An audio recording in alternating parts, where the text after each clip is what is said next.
শাপা শুটকির পাতুরিগুলো এভাবে ভাজা করে ফেলছিলাম।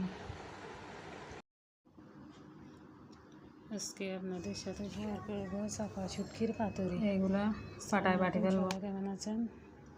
এখানে আমি একটু ধনিয়া পাতা দিয়ে, একটু কাঁচামরিচ দিয়ে বাটি নিছি। পেঁয়াজগুলা এভাবে বাটি নিছি, রসুন পেঁয়াজ সব কিছু দিয়ে একটু মরিচের গুঁড়া, ধনিয়ার গুঁড়া, হলুদের গুঁড়া দিয়ে এভাবে বাটি নিচ্ছি। বাটি নেওয়া হয়ে গেছে। এখন গাছ থেকে লাউ পাতা কাটি নিচ্ছি। পুঁইশাকের পাতা কাটি নিব। বড় বড় পুঁইশাকের পাতা হয়েছে আমার গাছে, এগুলো কাটি এভাবে পরিষ্কার করে ধুয়ে ফেলতেছি। ভালোভাবে পরিষ্কার করে নিচ্ছি।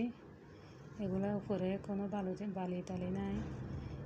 এবার বাটাগুলো এভাবে এরকম করে একদম মেকি করে বাটি ফেলছি। শাপা শুটকিগুলো একটু একটু পাতায় লাগিয়ে এরকম মসৃণ মসৃণ পানির কিলের মতো করে বানিয়ে নিচ্ছি।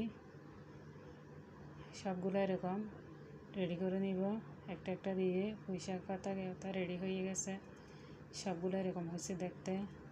আমার ভিডিওটা ভালো লাগলে শেয়ার করবেন, কমেন্টস করবেন। আল্লাহ।